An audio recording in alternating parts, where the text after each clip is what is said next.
esse negócio de um sentar à direita, outro sentar à esquerda, não. Não. Não posso dizer isso a vocês.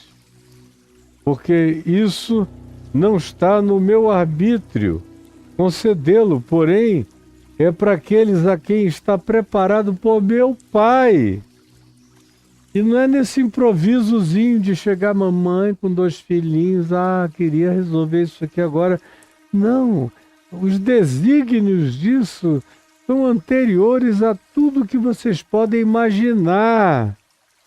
Não tem nada aqui acontecendo no improviso.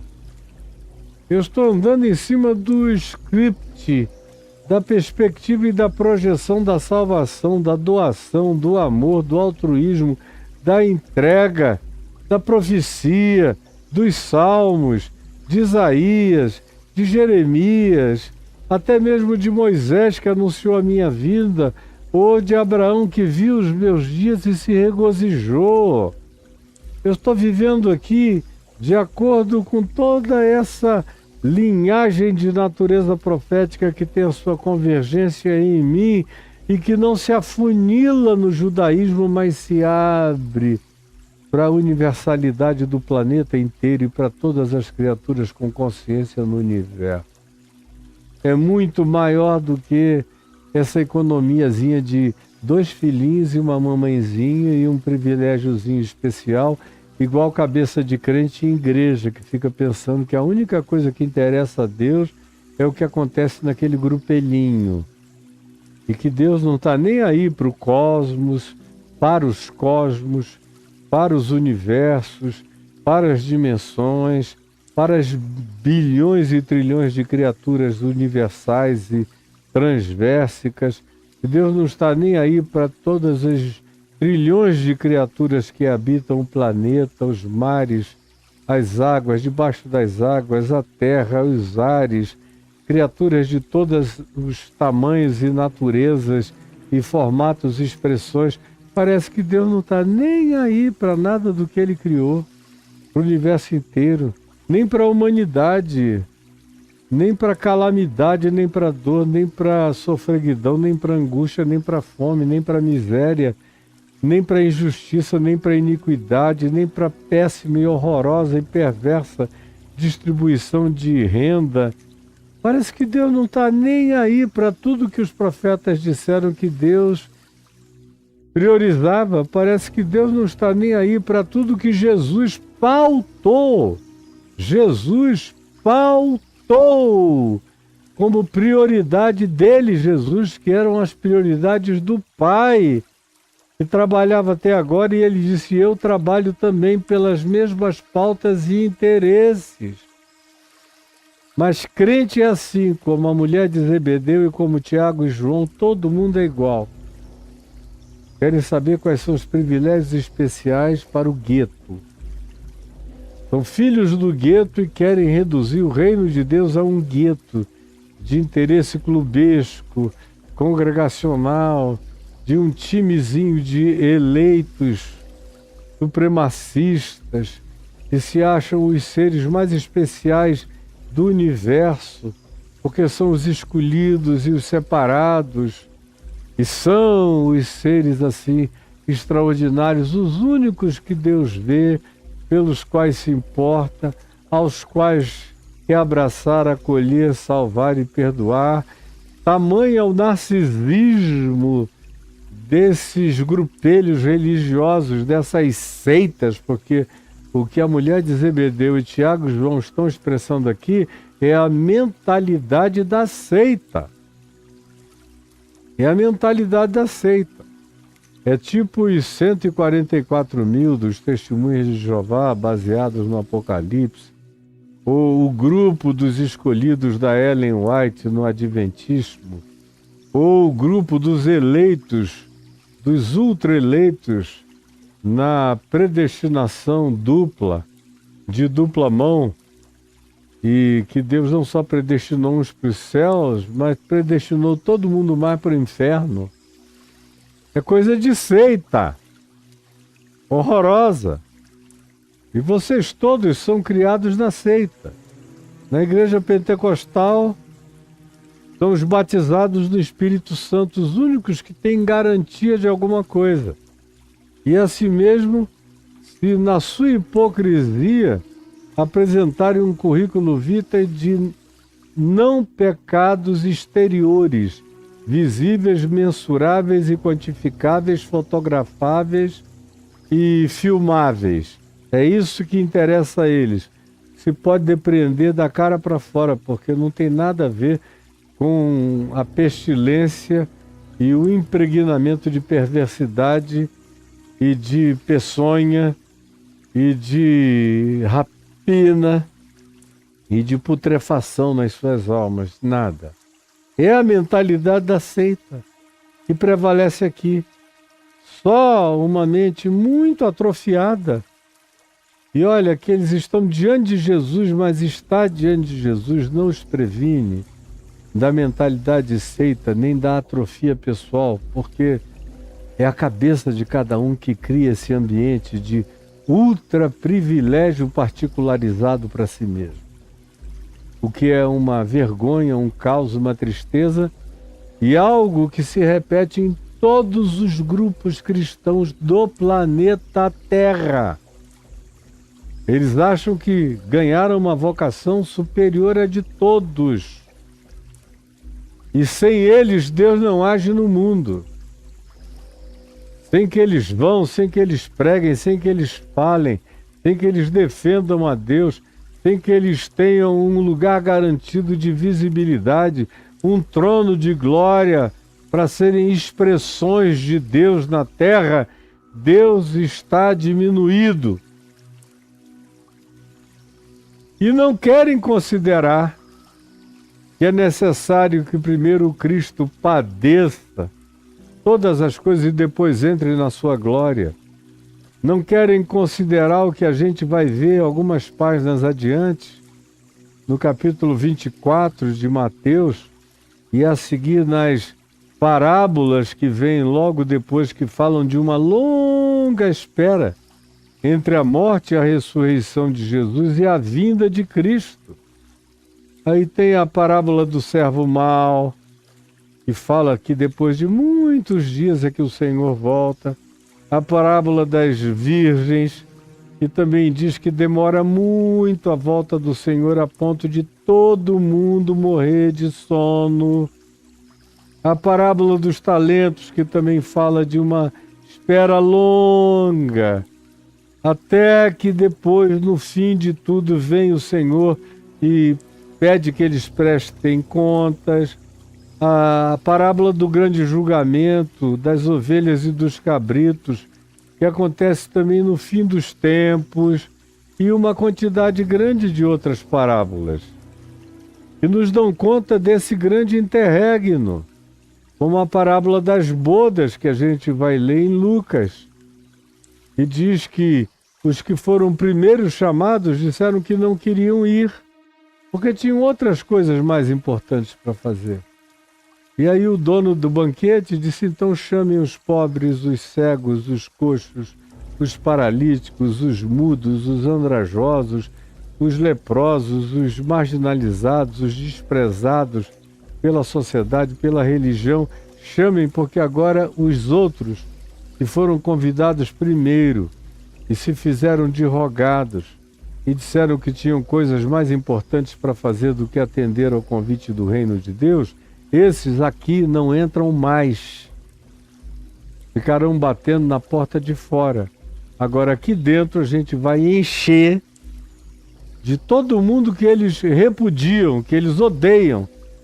Eles acham os seres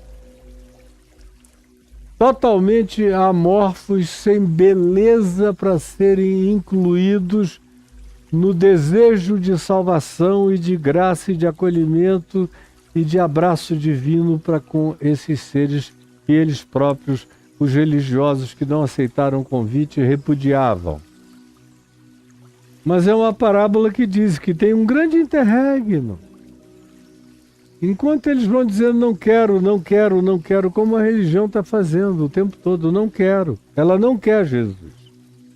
Tem um problema sério com Jesus, com a personalidade de Jesus, com as opções de Jesus, com as escolhas de Jesus, com as preferências de Jesus.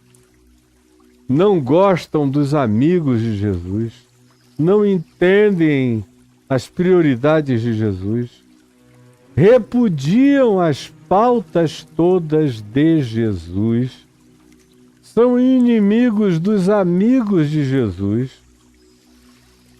acusam Jesus de fazer os milagres que faz pelo poder de demônios, do maioral dos demônios. Chamam Jesus de louco, de hippie, de suicida, de inconsequente, de samaritano endemoninhado, de todas as coisas, de amigo licencioso, de publicanos e de pecadores. Eles não pouparam definições pejorativas para Jesus, assim como o fazem os mesmos religiosos hoje em relação a qualquer pessoa que manifeste um pingo de semelhança com Jesus, já recebe imediatamente a mesma perseguição, do mesmo gênero, a mesma coisa. Pois bem, Jesus diz não, isso é meu Pai que concede. E não tem a ver só com esse grupinho aqui. Vocês acham que meu Pai está reduzido a 12 pessoas? E a boa vontade deles irem ou não irem? Vocês acham que tem algum ser humano no planeta que Deus a ele tenha se prendido de modo que a obra de Deus, o trabalho de Deus, o reino de Deus, a manifestação de Deus só acontecerá se houver a anuência de algumas pessoas importantes? Vocês estão loucos.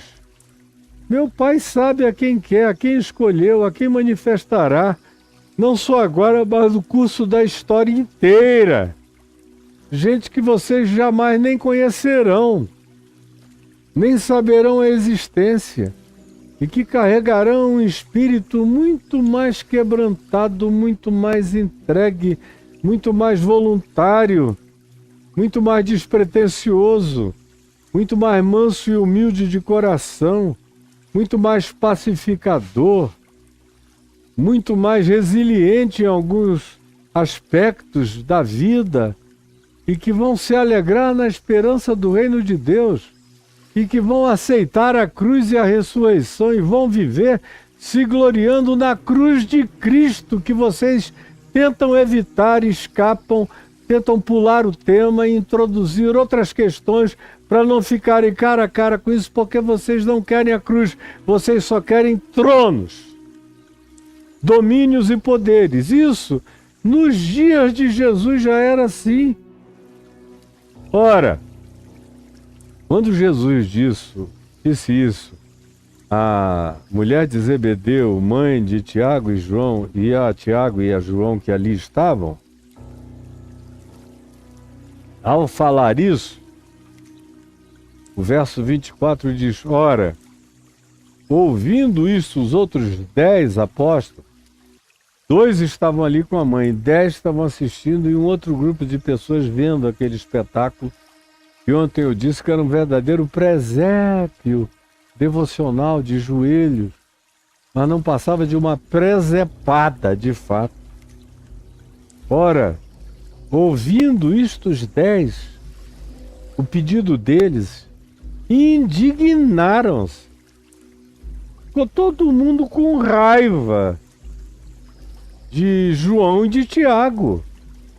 E pelo amor de Deus, cara, já subiram no monte da transfiguração. Vocês já ouviram algumas vezes ele dizer que determinadas coisas estão reservadas para o Pai e que ele não vai compartilhar com ninguém, porque ninguém sabe. Por que vocês querem e atravessam a mãe de vocês para fazer um pedido insólito e ridículo dessa natureza e ficaram indignados contra os 2? Imagina o climão de Pedro, André, Bartolomeu, Judas Tadeu, Judas Iscariote, Simão Zelote, Bartolomeu, Filipe, todos aqueles ali. Mas o que é isso? Que loucura é essa? O que vocês estão pensando de você mesmo? Agora você veja como é fácil surtar. Você está me olhando aqui? Como é fácil surtar. Na presença de Jesus. Imagina na ausência de Jesus. Como esse surto aqui chega com uma rapidez e uma facilidade indizível e vai tomando conta do coração da grande maioria. Quase todo indivíduo que eu vejo dizendo, preste atenção, que recebe revelação de Deus, que tem visão de Deus, que Deus falou com ele, fala com ele no ouvido e no coração dele, e Deus dá revelações a eles. Quase todos esses, quase absolutamente todos esses, são surtados, são seres dodóis, são narcisistas, de exacerbação megalomaníaca incomparável, e se tornam seres que têm um espírito morto. O coração deles é cauterizado, eles não sentem mais nada, o coração se torna de pedra, eles se tornam os maiores caras de pau desse mundo, são capazes de desavergonhadamente dizerem qualquer coisa em nome de Deus, sabendo que estão mentindo, e mentem, e inventam, e teatralizam, e criam personas impressionantes para enganarem os impressionáveis. Está lotado à nossa volta. O difícil é achar gente que não seja assim no meio dessas lideranças públicas e populistas. O difícil é achar gente que não seja assim. E quem quer que tenha o mínimo de consciência do Evangelho fica indignado com isso aí. É algo digno de indignação. De tão indigno que provoca a indignação de quem tem um mínimo de dignidade. A indignação é a antítese da dignidade. É a reação à indignidade, à falta de dignidade. E foi o que esses 10 manifestaram aqui. Então Jesus, chamando a todos eles, disse, preste atenção no que ele disse, porque isso aqui é o que vai nos interessar hoje bastante. Preste atenção, tá bom? Toda atenção a mim. Isso que eu vou dizer agora é o que nos interessa fundamentalmente no dia de hoje. Então, Jesus, chamando-os à parte, lhes disse, e preste atenção no que Jesus lhes disse, sabeis que os governadores dos povos, os Pilatos dos povos, e aqui no Império Romano, havia muitas cidades-estado dominadas pelos romanos. Por exemplo, na Grécia Antiga toda e na Mesopotâmia. Você vai hoje à Turquia, onde está boa parte daquilo que o Novo Testamento chama de Ásia Menor, está dentro da Turquia, boa parte. Uma outra parte está dentro da Grécia. E você chega em cada cidade, tinha uma espécie de cidade-estado, com a sua autoridade local, fosse governador, fosse até um rei local, submisso ao imperador romano. Mas ele tinha privilégios de uma realeza local, como era o caso, por exemplo, do rei Herodes na Palestina. E não mandava de maneira absoluta em nada, mas era o representante do imperador e tinha privilégios de um rei local, a mesma coisa. E Jesus usa essa ilustração para dizer a eles, vocês sabem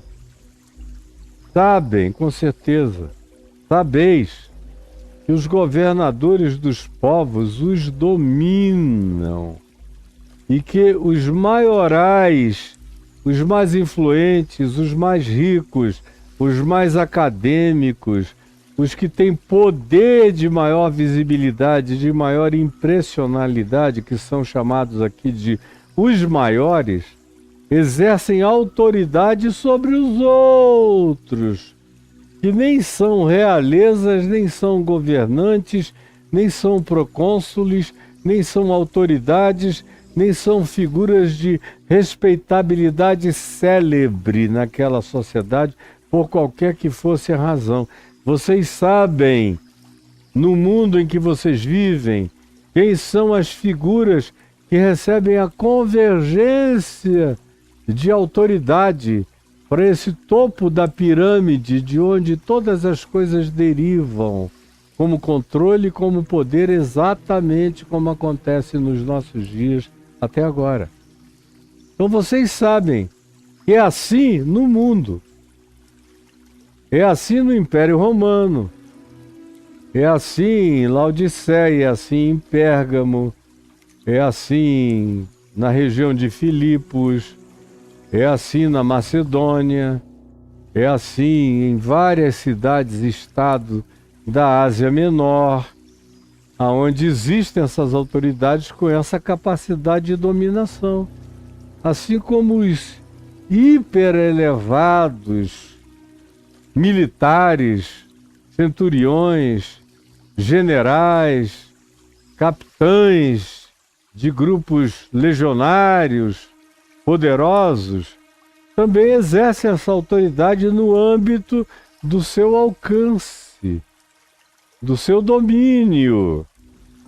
Eles são os dominis, eles são os dominadores, eles são os senhores. É daí que vem, é de dominis, que vem a palavra senhor. Eles são os senhores, os dominis, os dominadores dos povos. Mas não é assim entre vós. Jesus diz, não é assim entre vós. Em vocês não pode ser assim, entre vocês jamais. E o que Tiago e João e a mãe deles estão querendo é que eles sejam dominadores sobre os outros, sobre os demais. E que eles tenham uma preeminência, já agora superior a de todo mundo. Isso é coisa do mundo. Isso é coisa de Satanás. Isso é coisa daquele que disse, tudo eu te darei se prostrado me adorares. Só porque eles acham que estão pedindo isso a mim, eles estão pedindo fora do âmbito do interesse e da alegria satânica, mas não estão. Qualquer que seja o desejo de dominação, pode ser pedido a Jesus, mas é diabólico. Qualquer que seja o desejo de dominação, pode ser pedido a Jesus, mas é um pedido para exercício de um poder diabólico. Você está chocado? Não. Pessoal que está aqui militando, como ontem eu vi o Silas Malafaia, com medo, angustiado, porque a reunião de 1 milhão não passou de 18 mil, porque já tem gente do grupo dele indo se refugiar nos Estados Unidos. Aí ele vem arrumando desculpas aqui e ali, mas o desejo dele era hoje ter o antigo presidente, o anterior presidente na presidência, de preferência com um golpe de Estado, sem democracia, onde ele seria uma espécie de Ayatollah Malafaia, o que ele de certa forma já foi no governo anterior, e agora está vendo tudo isso se desmantelar diante dos olhos dele. O que está em questão é medo de um lado e a frustração da perda do domínio. Ele imaginou que dentro de mais 1 ano e meio, 2 anos, estaria nas mãos dele outra vez e daqueles que estão ali fazendo esse papel de asseclas de um poder absolutista, tirano, dominador e que para quem os fins justificam os meios. como é o caso nos Estados Unidos da América que está acontecendo. Pois bem, Jesus disse, não é assim entre vós. Vocês não serão dominadores. Em vocês não haverá e não pode haver teologia do domínio. Se tiver teologia do domínio, vocês estarão servindo a Satanás. E é o que disse, esses reinos todos do mundo me pertencem. E eu dou a quem eu quiser. Basta se curvar a mim. Se curvar não é necessariamente ficar de joelho em algum templo satanista, não. É curvar o desejo, é curvar os ideais, é submeter-se às pautas da malignidade. Como o Elon Musk disse, o maior defeito da humanidade é a empatia, esse negócio de se importar com os outros. Matar a empatia faz parte da pauta de Satanás. Essa coisa de proteger os pobres é coisa de Jesus, mas faz parte para eles de um atraso demoníaco, satânico, do qual a gente deve fugir. E conquanto Jesus tenha dito, não será assim entre vós, pelo contrário, quem quiser tornar-se grande entre vós, esse será o que sirva a todos, o que se entregue, o que se doe, o que se ofereça, o que não busque o seu próprio interesse, mas sirva com amor. E quem quiser ser o primeiro entre vós, fique sabendo, só o será se tornar servo de todos os demais, deitando-se como uma ponte sobre o abismo para os outros passarem. Tal como o Filho do Homem, tal qual eu, que não vim para ser servido, senão estaria nos palácios, com séquitos de homens e de anjos me servindo. Senão eu teria aceito a oferta de Satanás, tudo isso eu te darei se prostrado me adorares, terás todo o domínio imediato. Mas vocês têm que saber a serem como eu. Vocês só terão sentido na terra se forem como eu. Se vocês desistirem de mim, das minhas pautas, dos meus pensamentos, da minha mente, dos meus compromissos, das minhas entregas, do meu serviço, da minha voluntariedade, do meu altruísmo, da minha empatia, porque vocês serão salvos pela minha solidariedade na cruz para com todos os homens. E só é de Deus se for assim, se vocês desistirem de como eu pratico essa liderança de graça, de acolhimento sobre vocês e sobre quem quer que queira ser meu discípulo. Se não for assim, está tudo estragado. Se vocês buscarem esse poder direto para ganharem essa ascensão pública, para serem os que dão as cartas e que determinam tudo, vocês não terão nada a ver comigo. Porque eu decidi não ter essas cartas na mão, decidi viver sem esse poder, decidi não ser servido, mas servir. Decidi, pelo anonimato promovido pelo marketing dos governos e pelas ofertas dos soberanos, que a única coisa que querem é que eu me submeta a eles, para que eles me favoreçam em tudo quanto eu possa desejar, e eu não quero. O meu chamado é ir à cruz e depois ressuscitar. Se vocês não entenderem isso, vocês não serão tal qual o Filho do Homem, que não veio para ser servido, mas para servir e dar a sua vida em resgate de mundo. Agora preste atenção, porque vou começar nesse momento. Quando Jesus diz, diante da indignação dos outros 10 discípulos, disse a todos, sabeis que os governadores dos povos os dominam. São os dôminis, são os senhores. Por isso a gente tem o dia de domínio, de domingo, é o dia do Senhor, é o dia Dominis, É daí que vem a palavra domingo. Deriva-se de Dominis, do Senhor, pertinente ao Senhor. Anos Dominis é anos de Cristo, anos do Senhor, depois de Cristo. E Jesus usa essa palavra quando diz: sabeis que os governadores do mundo, os reis, os donos das guerras, das espadas, os promotores da sanguinolência, os que saqueiam os povos, os que medem forças e de acordo com o poder que tenham vão e expropriam, tomam tudo, riquezas, bens, terras, qualquer coisa. É assim que eles vivem, impondo o seu supremacismo pela sua elevação. Aqui comigo jamais será assim. No meu reino, aonde houver meu reino, não haverá ninguém assim. E se houver esses líderes sentados na ponte da pirâmide, no topo da pirâmide, é porque o meu reino ali não estará presente. No meu reino estão no topo da pirâmide os que servem na base da vida. Os primeiros são os que se oferecem sem pressa para servir a todos, para que todos entrem.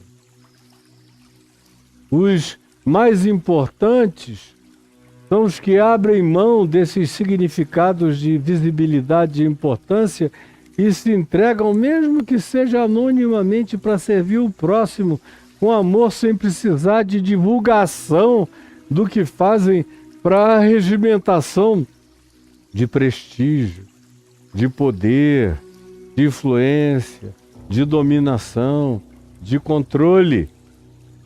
Agora, o que nós estamos vivendo hoje é justamente o que Jesus disse: entre vós não será assim. Entre vós não será assim é o que está acontecendo. E a primeira vez que aconteceu foi lá atrás com Constantino, quando ele cooptou os bispos, pastores, líderes e autoridades com dinheiro, com campos, com propriedades, com glebas, com isenção de impostos, numa coalizão inseparável, potencializando a eles como nenhum sacerdote de cultos pagãos anteriores tinha sido potencializado, e eles ficaram totalmente cheios de entusiasmo pelo poder recebido e apelidaram Constantino de o 13º apóstolo. Ficaram de 4 para o diabo e o adoraram e receberam todo o poder. De lá para cá, isso vem com mais intensidade e menos intensidade. Já houve grupos os mais variados que cumpriram esse papel.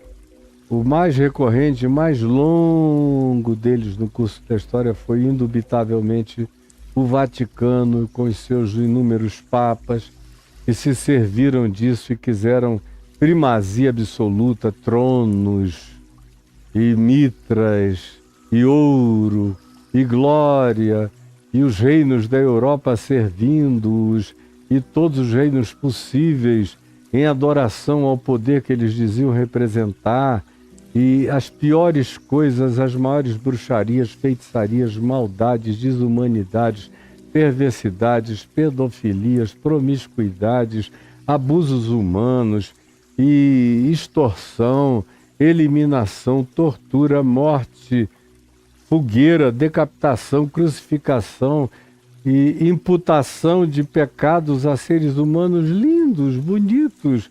Eu não podia ter uma ideia brilhante que você era um feiticeiro, era um bruxo. E isso aconteceu durante séculos e séculos e séculos. Depois que chegou o protestantismo, as mesmas aventuras aconteceram. Aconteceram na Suíça, aconteceram na Inglaterra. Depois que houve a migração para os Estados Unidos, houve esse namoro contínuo com as autoridades constituídas em poder, sempre com o desejo de que a Constituição americana fosse uma espécie de 10 mandamentos mosaicos para serem obedecidos. A própria teologia que os fundadores dos Estados Unidos desenvolveram foi a do domínio. Eles desenvolveram a teologia do domínio, chamada de Manifest Destiny, Destino Manifesto. E o país que eles estavam criando seria o novo Israel, já que não tinha mais Israel, e eles não tinham nenhuma perspectiva que um dia voltasse a ter um lugar, uma geografia, uma geopolítica chamada Israel. Há 300 anos atrás não havia nem esse sonho, nem no maior devaneio. Então, o Israel de Deus passou a ser os Estados Unidos. E os novos judeus não eram judeus, filhos do DNA de Abraão. Eram os crentes, os puritanos, os evangélicos, os protestantes. Eram o novo Israel, do novo destino manifesto.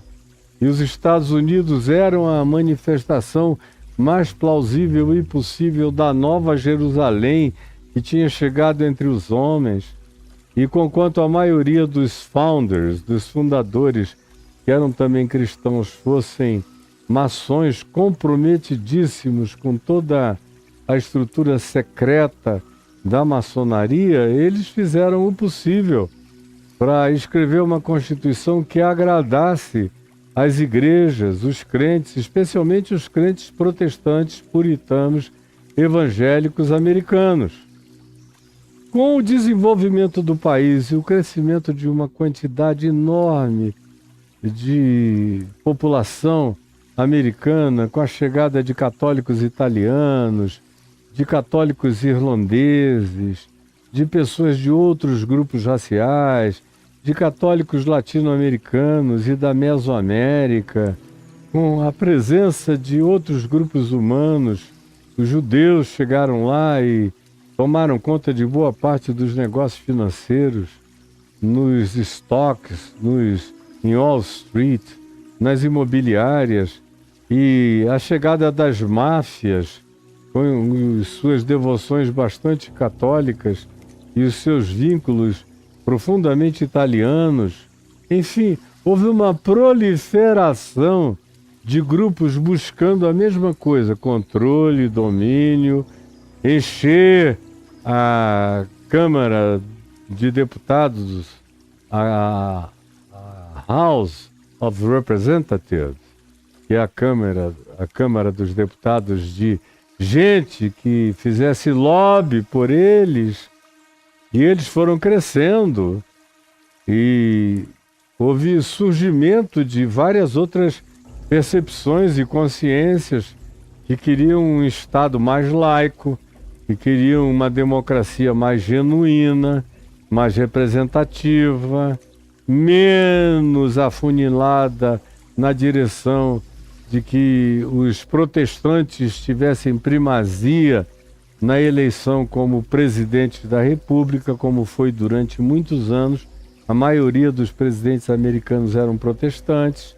Aí começou a haver variações já bem depois, e dentre os católicos, o Kennedy foi o mais importante de todos, foi o que mais sinalizou essa virada de poder religioso. E ele, um democrata, o que fortaleceu enormemente o Partido Republicano, dizendo: a gente precisa arregimentar poder. E aí nesse poder é dos evangélicos todos, de todos os grupos denominacionais, poder da Ku Klux Klan, do supremacismo branco, poder de todos os grupos que não gostam de generosidade, de políticas de natureza democrática, de maior facilitação, acessibilidade de serviços, distribuição de renda, ajuda e cota para quem de outra feita jamais teria condição de sequer chegar perto da universidade se não houvesse algum tipo de facilitação de acesso. E a mera meritocracia apenas repete a lei de Darwin, da prevalência do mais forte ou do mais adaptado, que em geral é quem já está no lugar há gerações se preparando para continuar na sua dominação.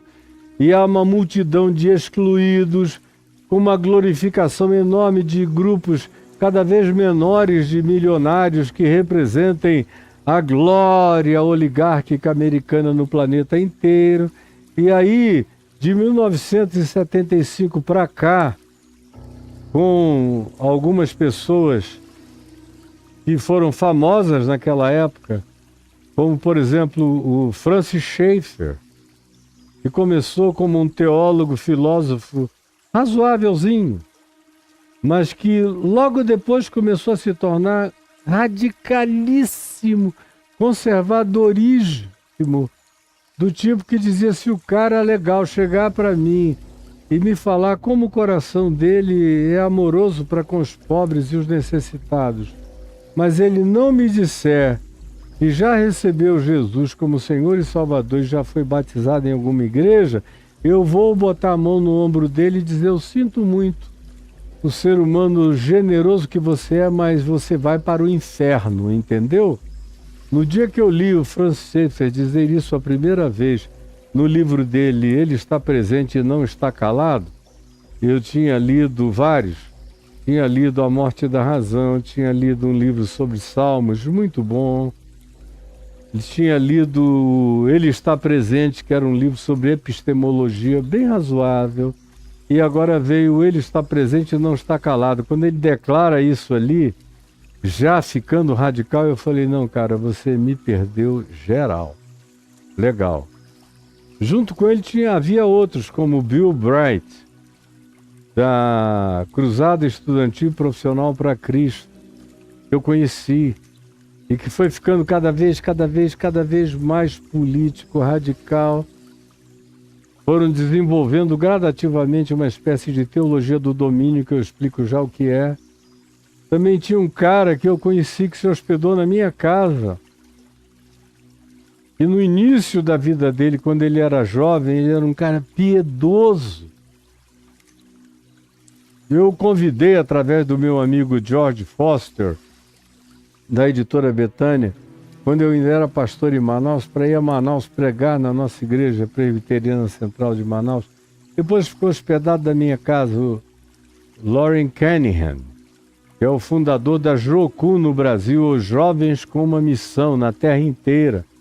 E também tinha aqueles navios que iam pelo mundo distribuindo gente para pregar nas cidades costeiras da terra, ou mandando missionários para o interior das nações mais acessíveis para distribuir gente para pregar, e depois recolher todo mundo sem salário, todo mundo tendo que viver pela fé, não é nem pela fé, é arrancando a pé dos outros, e eu vi tanta gente entrar em tanto constrangimento por causa disso. Depois de uns anos, o Loren Cunningham foi se tornando cada vez mais político, e aí aderiu junto com Peter Wagner, junto com Bill Bright, ele e outros que vieram, como Pat Robertson, que já morreu, do Clube 700, Jerry Falwell, o Ralph Winter, uma quantidade grande. No passado, eles desenvolveram a loucura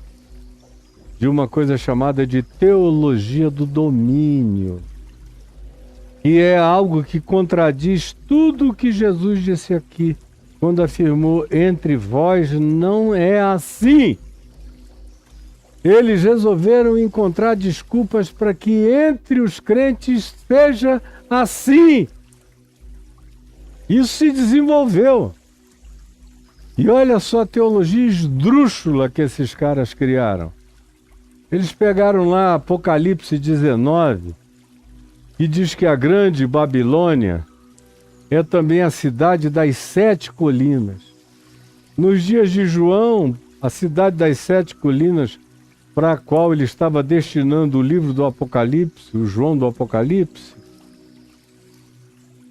aquela cidade Babilônia que explorava todos os povos da terra e que tinha pretensão de divindade pessoal e que cooptava todas as religiões para servirem a ela e abençoarem a ela, porque ela queria reunir todos os poderes possíveis políticos e religiosos. João diz: essa é a Babilônia perversa. Essa vai receber o juízo de Deus. E aí eles disseram: não, Quando João falou da cidade das 7 colinas, o Espírito Santo, olha só, nos disse que há uma revelação nova, que João não tinha. João pensou que tinha dito aquilo ali como um juízo contra Roma e contra qualquer outro centro de poder sistêmico e de controle mundial e global que venha tomar o lugar que Roma tinha 2000 anos atrás. Não, é uma interpretação errada. Nós temos agora a interpretação dada pelo Espírito Santo, uma revelação especial. Totalmente especial, a saber que as 12 montanhas são 7 colinas de poder que nós temos que dominar dentro de Babilônia. Jesus está nos mandando entrar em Babilônia e dominar o topo dessas montanhas de poder. A primeira montanha é o governo, a governança política. A segunda montanha é a governança econômica. A terceira é a governança de usos, costumes, manifestações variadas de hábitos, de gênero. A terceira é o controle de todo o sistema educacional, eventualmente até acabando com os sistemas de educação do país para que eles sejam educados exclusivamente pela igreja e pela Bíblia e não aprendam mais nada. É rompimento de subvenção para a ciência, porque a ciência atrapalha a expansão do cristianismo, então a gente tem que acabar com ciência nos lugares aonde a gente chega, a gente tem que entrar com negacionismo científico. Também temos que dar um jeito de controlar a mídia, porque a mídia é um grande inimigo que faz a cabeça das pessoas, que as faz pensar em outra direção. E com a internet chegando agora, a gente pode inventar todas as narrativas, todas as mentiras. Não faz mal, os fins justificam os meios. A gente vai mentir para a glória de Deus, para relativizar a grande imprensa e criarmos um mecanismo de comunicação subreptício, aonde esse povo que a gente vai estimular a não se alimentar de informação que vem de nenhuma imprensa profissional e que cheque os fatos, passe a ser alimentado por nós e, sobretudo, pelo que a gente diga no púlpito, às igrejas, enfim, são 7 picos de controle na sociedade. É o que eles vêm fazendo nos Estados Unidos. No primeiro governo Trump, eles fizeram um ensaio, mas não chegou a ser perfeito. Agora eles acham que alcançaram a perfeição lá, porque o Trump se elegeu com base neles. Eles têm um grupo de pastores que vivem dentro da Casa Branca.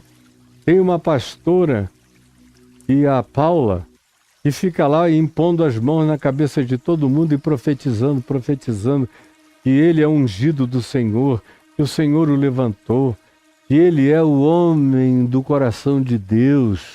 Todo dia ela diz isso a ele, não importa o que ele faça, ele pode mandar matar a mãe, mas ela vai dizer e eles vão abençoar, amém, amém, amém.